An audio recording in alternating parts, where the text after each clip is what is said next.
You found yourself on another episode of Locked On Bulls. In today's episode, me and Pat are going to discuss the Chicago Bulls' comeback victory over the Sacramento Kings, in which Coby White scores a new career high. DeMar DeRozan has a really big second half. And is Coby and Ayo possibly the backcourt of the future for the Chicago Bulls? Me and Pat are going to discuss it all and more on today's Locked On Bulls. You are Locked On Bulls, your daily podcast on the Chicago Bulls, part of the Locked On Podcast Network, your team every day.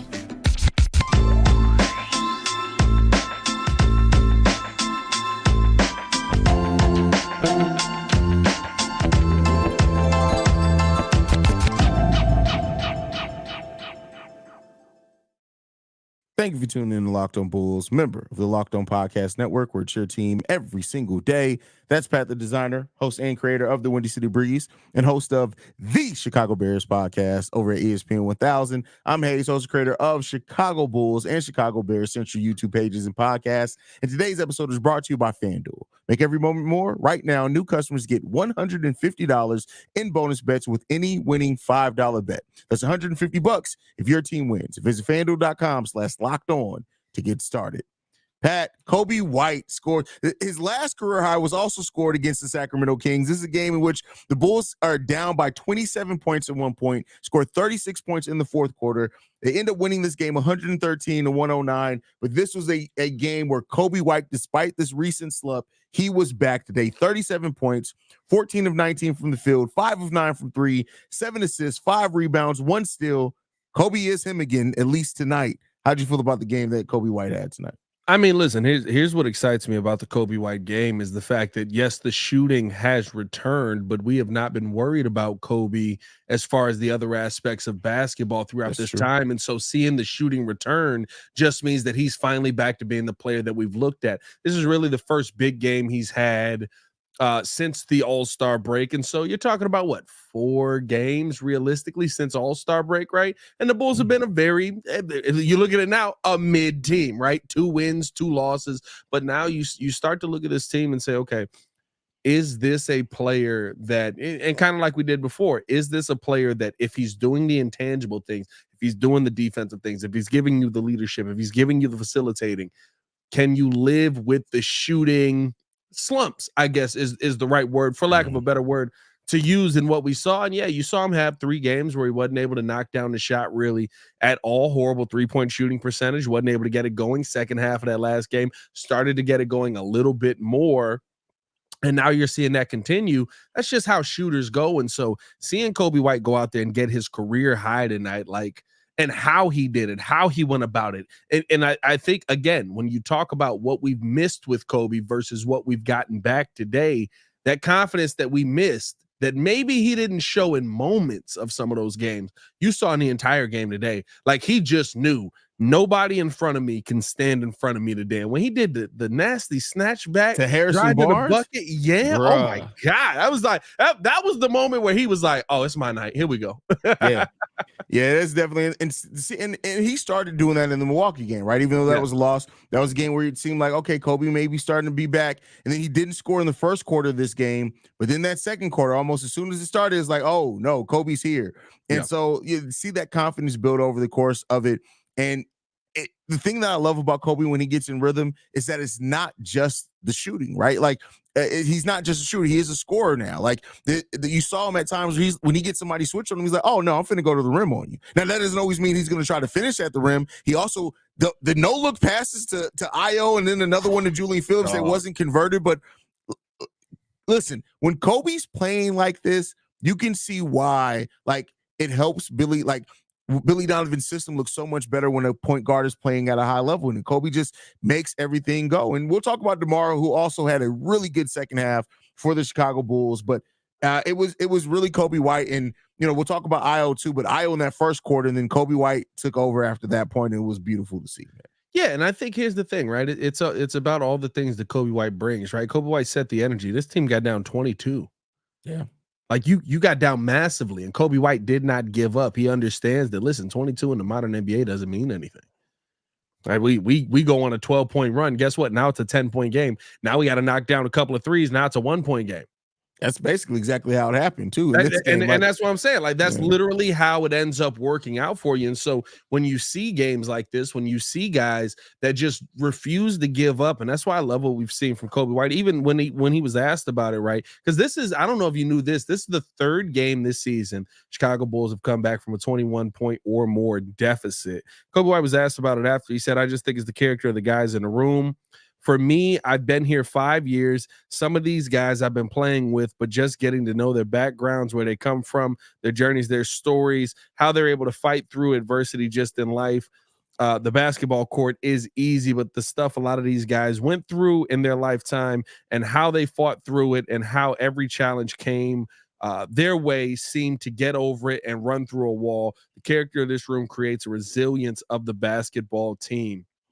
And shout out Ross. He ended up getting on NBC Sports Chicago on their post-game show talking about the last 2 minutes of this team. And you just see that. Which Ross? Ross from Twitter. What's his name on Twitter? Ross Pins. Okay. Ended up making the NBC show for his tweet. The last 2 minutes of the Bulls games exemplify that quote right there. Like, they are a completely different team if a game is close in the last 2 minutes. And the struggle that the Bulls have had, at least in the second half of at least the post All-Star break, is keeping the fourth quarter of those games closer. But when they've gotten the wins. Yeah. And it's good to see, again, the young players stepping up. Of course, DeMar as well. We'll talk about DeMar. We got to talk about the game DeMar DeRozan had, because he had a really good second half. But Coby White, I saw a lot of people that started doubting what Coby did early in the season because he was in a slump. And I love what you said earlier, that it's going to have every player in the NBA, no matter how good they've gone on slumps. Now, some of those slumps are to varying degrees. Like LeBron will go on a slump, and it's like, okay, he's still averaging 28. He's just taking 26 shots to get it, but he's still scoring your 28 points. But every player goes through a version of a slump. And when you look at Coby White is leading the NBA in minutes played. Let's just be clear here. For a team that who's had so many injuries, his backup is supposed to be Javon Carter. At this point, you'd be better off playing Coda. Your dog would be better off being the backup point guard, because at least Coda guards somebody than Javon Carter. It kind of is what it is, but I love the growth that we've seen from Coby this season. Hey, Coda got some teeth on his defense. You know what I mean? Like, that's really what it comes down to. Because listen, Javon Carter is, bro. I don't even get the point of having him on the court at this point. Like, first off, he's never seen a shot he didn't want to pump fake. Second off, like, defensively useless out there at most points in the game. And like, just, bro, like I said, I get like your visceral dislike for Jabari Parker coming back home, but I think Javon Carter's worse, bro. I think Javon Carter's the worst Chicago player to ever come back. The only reason I gave the Jabari Parker the worst is because the amount of money that we paid him. But at this point, I don't care the amount of money you're playing Javon Carter. Javon Carter is absolute cheeks, bro. Here's the thing. The amount of money we paid Jabari Parker for the lack of production seems like a steal based on the guaranteed money that we gave Javon Carter to play basketball in the Chicago Bulls uniform. Like, at this point, I feel like, honestly, somebody should just send 3 triple big backs to Javon Carter's hotel room and just snuff him out. Just smother him out, bro.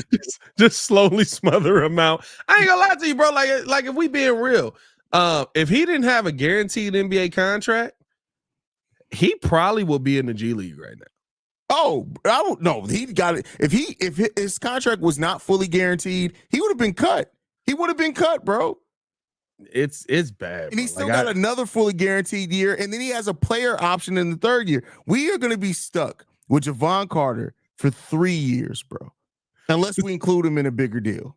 Hey, listen, y'all need to make some money work. Lakers, anybody? Listen. We you can have Zach LaVine for whatever you want, but you have to take Javon Carter back. You have to take Javon Carter. We will eat most of this money, but you have to take Javon Carter off our hands.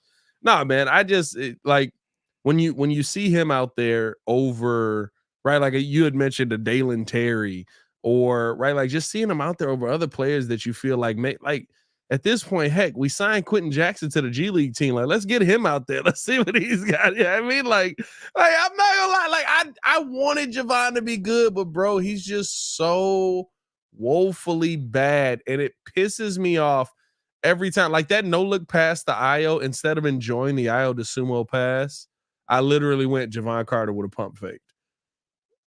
Yeah, absolutely. A couple of times too. Like it's just it's he like pump fake, step through, pump fakes again, and then passes it to the top of the key to like Andre Drummond for some reason. Bro, and I used to make fun of DeMar DeRozan's pump fakes. Never again. Never again. Now I've seen the darker side of the pump fakes. Never again. Like I remember that time I said DeMar DeRozan hangs up and calls and hangs up back. He pump fakes on the phone. Javon Carter's worse than that, bro. Like it's just it's terrible, bro. DeMar's like pump fakes work though. Like exactly. People jump. That's why I said I should never slander DeMar DeRozan's pump fakes again. Keep like it is what it is, man. God awful, bro. God awful. It got awful. Next up, though, we are going to be talking about DeMar DeRozan and the amazing second half that he had in this game for the Chicago Bulls, in which he does most of his damage in the second half of the game. We're going to break that down. But before we get into that, I got to talk to you guys about one of our sponsors, and that is FanDuel. Get buckets with your first bet on FanDuel, America's #1 sports book, because right now, new customers get $150 in bonus bets with any winning $5 bet. That's $150 if your bet wins. Bet on all your favorite NBA players and teams with quick bets, live same game parlays, exclusive props, and more. And Pat, tomorrow there's a matchup that I'm looking at. Cleveland Cavaliers versus the Boston Celtics, where the Boston Celtics are actually giving up 7.5 points in that game. How do you feel about that spread there, Pat? That's a tough one. That's a tough one because I'm not going to lie. Boston is like eviscerating teams out here offensively and defensively. Size-wise though, that is going to be tough to drive the whole. And you got to be able to you got to be it's an ad read, don't do it. You got to be able to knock it down from deep. All right, yeah, absolutely with you. So just visit FanDuel.com/locked-on and shoot your shot. The FanDuel, official sportsbook partner of the NBA. So you got to shoot your shot.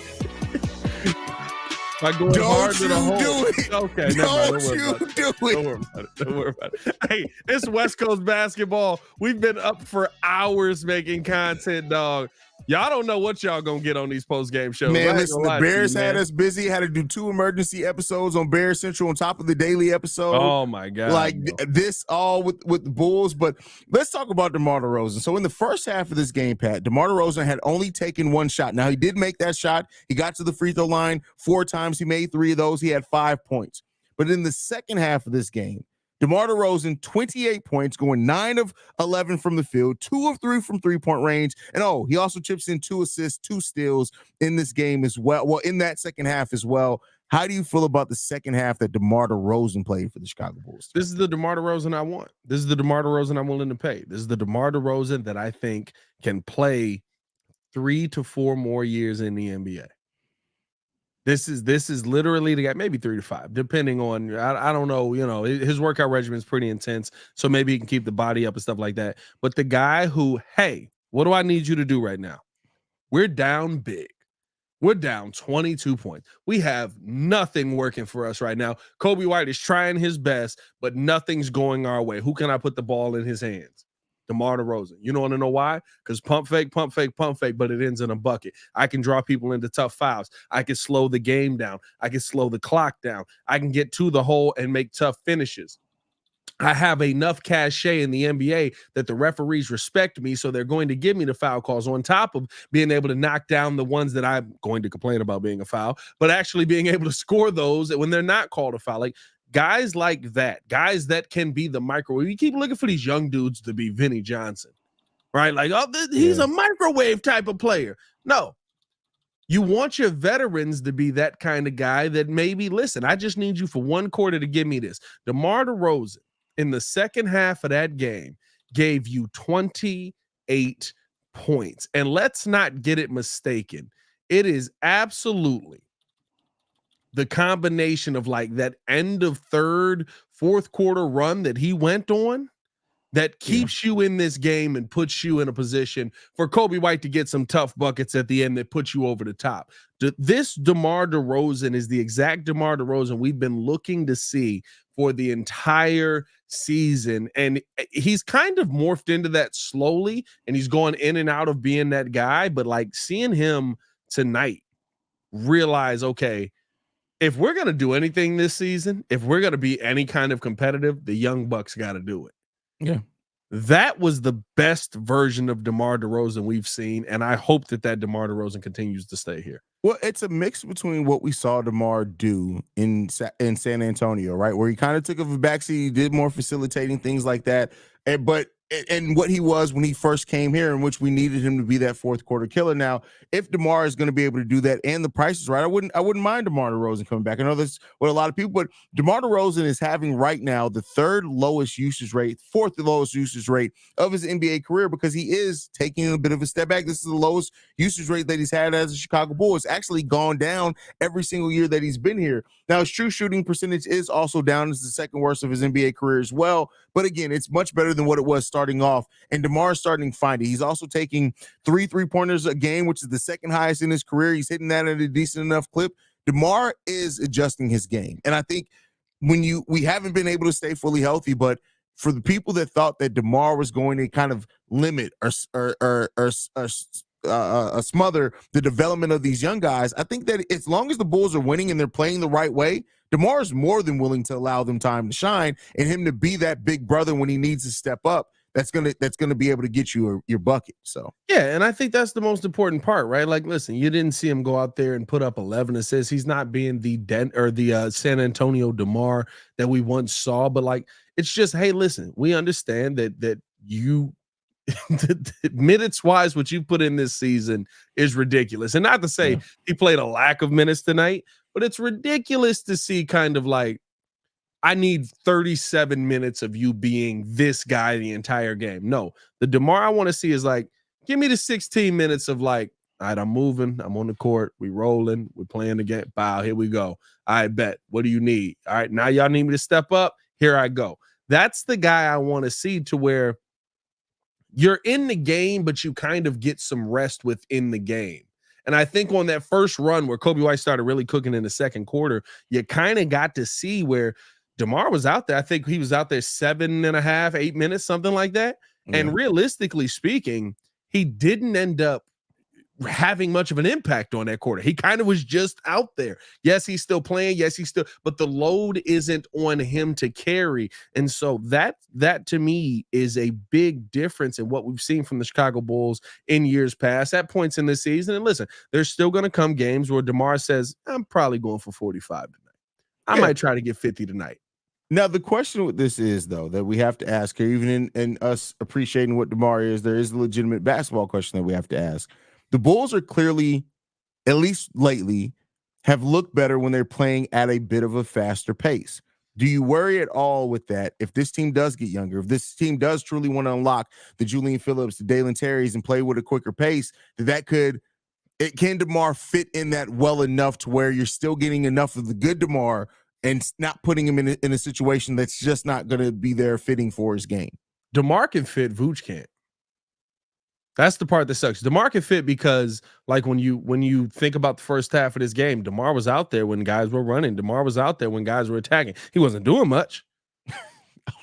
And I think that's the thing, right? Like, it's not about you going out there and having this, like, I need you to touch the ball every time down. No, I need you to allow the offense to move. I need you to allow these young Bulls to attack. I need you to allow Coby White and Ayo to kind of step up and take on the mantle. When we call upon your number, be ready for when we call upon your number. And that's why I've said, right, if DeMar DeRozan was ever willing to change his role, if DeMar DeRozan was ever willing to say, you know what, I'm starting to see some things that I can't keep up and be an impact on that part of the game. But if DeMar DeRozan ever said, I'll come off the bench this year. If he took the Russell Westbrook approach, said, I'll come off the bench this year, you would see the best resurgence of DeMar's career. He would absolutely be a dominant player for those 5 years, because guess what? Now I'm getting 20 to 25 minutes of DeMar DeRozan going out there and being the best version of himself versus 37 minutes where I'm getting 16 minutes of him being that version of himself, because he kind of has to take that back seat when the Bulls want to run. Now, the problem with all of that is Vooch can't be out there at all. Yeah. Like, if the Bulls want to run, like, have you seen them run when Vooch is out there? It's like, don't come past half court, bro. Like, just stay over there. Like, you're the trailer 3-point shooter. Yeah, the trailer 3-point shooter, the 2 3-pointers that he hit at some point today actually looked pretty good there for a second, but it's like, I don't want to bet on that. This scares me a little bit with Vooch shooting too many threes. Yeah. So I definitely get, and I agree with 99.99% of what you said there. I know that he's better than Vooch in transition, especially when he does have the ball in his hands. He's kind of the lead man there. I just still worry about long term if that is going to do anything negative for the team. Now, I can completely admit that's just me being worried. I'm just worried about it for reasons. That's just what it comes down to. But what were the reasons? Reasons. It's reasons. So it comes down to what that. were the reasons? Just reasons. Just reasons. I mean, I can admit that. I'm not here to front on nobody. It's just reasons. I don't get to talk to Shay much, so I'm gonna acknowledge Shay comment right here. Said, I have to disagree with you, Pat, because if you look at the Orlando Magic with Nikola Vucevic, I'm gonna stop right there. That's 4 years ago, bro. This man is 4 years older. He is older. He's a big man. He's 6'10" with older knees. Like, yes, whatever you want to say with the Orlando Magic, sure.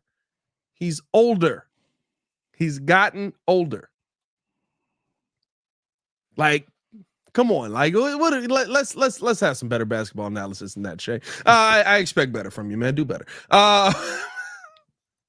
First off, appreciate you guys for tuning in and showing love. We do have to talk about the backcourt combination of Coby and Ayo, something that maybe could be, I mean, what we were hoping it was going to be the second that these guys got together. But first, we got to tell you guys all about Prize Picks. I mean, here's the thing about Prize Picks, man.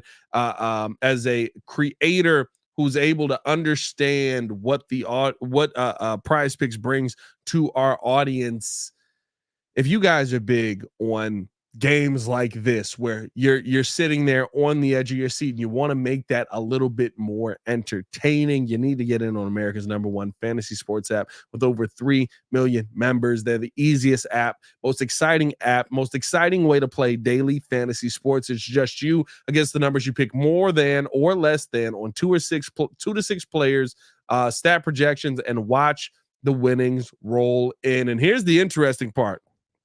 And Haize, this read is a lot wilder at 1 a.m. my time, 2 a.m. your time, because it's demon time on Prize Picks, Haize. You can now win up to 100 times your money with as little as 4 correct picks. So you can turn $10 into $1,000. The demons and goblins are out, brother, and they are the newest and most exciting way to play Prize Picks. Squares marked with red demons or green goblins get you different payouts. You can win up to 100 times your money with as little as 4 correct picks. So what I need you guys to do is go to prizepicks.com/LockedOnNBA and use the code LockedOnNBA for a first deposit match up to $100. That is prizepicks.com/LockedOnNBA for a first deposit match up to $100 with the code LockedOnNBA. Prize Picks. Pick more, pick less. It's that easy. It's demon time, though. Demon time. Be careful out here on Prize. That'll never get old. All right, so we got to talk about Ayo and Coby. I think we had this conversation earlier in the season, but that was when, Ayo was kind of just starting to get into what he's been now consistently for about almost 2 months now. Shout out to Ayo Dosunmu. With the uncertainty around Zach LaVine, his future with the Chicago Bulls, and of course, this conversation is if he is traded and we go into the offseason, how confident would you be if Ayo Dosunmu and Coby White are your backcourt, your starting backcourt next season for the Chicago Bulls? It depends on what you put around them. I think Coby White is a scorer, definitely consistent. I still think Ayo is what Ayo is, right? He's a player who, and maybe he proves me wrong. Maybe he blows the ceiling or blows the roof off of the house, right? And his ceiling is well higher than we thought it was. But I think that Ayo is a player who the scoring is going to be up and down with. Yes, he's going to have nights where probably every night being a double-digit night, but yes, he's going to have nights where he puts up 25, 30 points, 20 points. He's going to have those nights where he puts up 14. Can you have that as your starting? And in this scenario, I would say shooting guard versus point guard. I think yes, because you have a point guard that's averaging 22 points per game. I think if you didn't have that, if Coby White was more of a 10-8 point guard or a 15-8 point guard, then no. But if Coby is going to be that point guard that's scoring 20 plus points with 5 rebounds, 5 assists, I think getting a shooting guard next to him that is defensively better and not as offensively strong as Coby, I think that could work out. Which I'd be fine with, but I think you just need to see some more development around those guys, right? You do need to see the young bulls. You have to, you can't count on Ayo Dosunmu to be the second scorer. So if you can't count on Ayo Dosunmu to be the second scorer, who is that? Is that Patrick Williams? That's yet to be seen. Is that somebody you're going to go out and draft? Is that a big man? Maybe a Adama Sinago coming up. Maybe it's Julian Phillips or Unor Batim, right? Like both of those guys could fit in that role, and it's good to see both of them getting more run and getting more opportunity to prove themselves. I think literally every time both of them are on the court, they prove themselves. So keep playing them, Billy. But I think that is kind of the biggest question is, right? Yes, okay, so you're going with almost what kind of shooting? I mean, for lack of a better guard that comes to my mind, you're going with the Chris Middleton role, right? A guy that's probably going to be double digits more nice than not, gonna give you amazing defense, gonna be able to knock down shots, he's gonna be able to produce, but you don't expect him to be a 25 point per game guy every night. That's why they had to go get a Damian Lillard. Who's going to be that other guy that brings the offense? That I can see that working, but you have to answer that next question. And that's fair. I think you do. Well, of course, everything is determined by how you fill out the rest of the team. But I think if you have a backcourt that combined is getting you close to 40 points a game, I think you're solid on that backcourt. You got to find out. You got to fill out the rest of the roster. You got to bring up some depth, right? You will need that shooter coming off the bench as well at times. Not just score. You'll need a shooter coming off the bench. So it's really up to AK to find the balance and strike that balance in this roster this offseason. But just in a vacuum and talking about just Coby White and Ayo Dosunmu as a backcourt, I could definitely. I'm more seeing it working than what I was at the start of all this happening, because I just look at it like Coby is not a slouch defensively. He's not the defender that Ayo is. No. And then you could say the same thing about that offensively with Ayo over with Coby. So and Ayo shooting over 40% from 3, taking almost 5 3-pointers per game. You still want to make sure that that's going to be consistent. If that holds true, that's what he's done as a starter. If that holds true, I think that it could work for sure, because Ayo more than enough brings something defensively to offset what he lacks offensively some nights. So I think that they would be a great duo as far as picking up the slack from the other person, right? When Ayo has the offensive night, hey, I'm not shooting tonight, brother. It's all you. I'll get the defense on the other end, but I'm not putting this ball in the air. And I think when Coby has those off defensive nights, listen, help me out. I'm struggling here. I got De'Aaron Fox, let's again back to Coby. Credit to the defense we saw today versus one of the better backcourts in the NBA, but for both of them, realistically. Well, not even that. Did you see the times where Coby got switched on to Keegan Murray and still did not back down at all? Which I get the switching. Yes, I did see it. I get all the switching. But bro, there should never be a switch. Bro, it's switching or drop coverage. You got to pick one. Bro. And either way, it leads to somebody getting cooked. I'm just saying. Can I switch players? Can I switch? Bro, we switched all night until the last 3 minutes of the third quarter. We switched all night. Coby White switching on to Domantas Sabonis. That's the bad thing. What made that make sense, bro? What about that ever made sense? I was just watching it. I was just like, why did it keep switching? And then it's just leaving De'Aaron Fox or Malik Monk being guarded by Vooch. I'm like, who's working this switch out? What? And then I just love all of a sudden they just came out and they were just like, we're done doing that. And they win the game. But you know what's funny too is that when Coby, I agree with you, Coby never needs to guard Sabonis. It's barbecue chicken. But when he got switched on Murray, those are times where I remember Coby's 6'6". I always forget. It's always times where it's dang, oh crap, their power forward got switched on to our point guard. It's oh wait. Our point guard's a big guy. Yeah, it's Coby can actually stay. Now, you don't want him guarding him for long stretches, but he can usually stay until you can get the switch back. And it's I gotta get what Coby's done I know everybody talks about scoring, and that's the thing that people are going to talk about. But how Coby has grown as a defender is crazy. Because you remember that first 2 years when it was him and the Zach and Sweet Life with Zach and Coby, we weren't guarding nothing. There was no backcourts we were guarding. We were just trying to outscore. We weren't guarding nothing. Bro, we was literally the what team is like that? Or just the Magic, ain't it? We were the Orlando Magic. Like the Magic's it's either the Magic or one of them was where it's like you look at the team and it's like, how are they not a better team? Like they put up 160 points the other night. It's like, oh, they are willing to give up 161 almost any given night. Like so it's the same thing with the Kings. The Kings average 118 points per game, but they give up 117 points per night. This is crazy. It's crazy. A little bit of defense, bro. Just a little bit of defense goes a long way, man. I wish I had Lance tomorrow on the Bears pod. I would be talking so much crap that I beat his Kings. I'm definitely finna text him. Lance is a Kings fan? Yeah, Lance grew up on the West Coast. Lance grew up in Cali. So yeah. That explains the haircut. Don't tell him I said that. Hey, listen, cut the show. I'm clipping it. Hey, man, appreciate y'all for tuning in and showing love. Hit that like button, subscribe to the page, and if you are a Chicago Bears podcast fan, clip that up and tag Lance. It's gonna be what? Follow us on everything at Locked On Bulls. You can follow me on everything at Pat the Designer. Y'all stay safe out there, Chicago. That's funny. You guys can follow me at everything at CEO Haize. Thank you guys for tuning in to another episode of Locked On Bulls. We are free and available on every podcasting app and platform of your choice, as well as YouTube. For Pat the Designer, this has been Locked On Bulls, and we out here. Peace, y'all. Peace. Oh, wait. Dang it.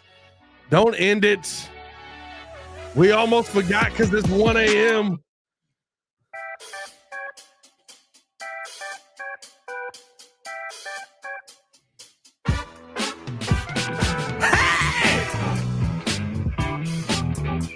C-Red! Big Coby! Gotta shoot the three! Career high! And that's okay! 1:02 in the morning. The triple big backs came to play. C-Red, y'all. That's crazy. All right, y'all. Now we out. Peace, y'all. Shout out to the triple big backs out there. Shout out to the triple big backs. We didn't mean to offend y'all, but I'm a double big back guy. One of the triple big backs just showed up. Shout out to Melissa, the triple big back in the building. Melissa's a triple or a double? She's a 2.75 big back. Wow. What kind of mini fridge she got?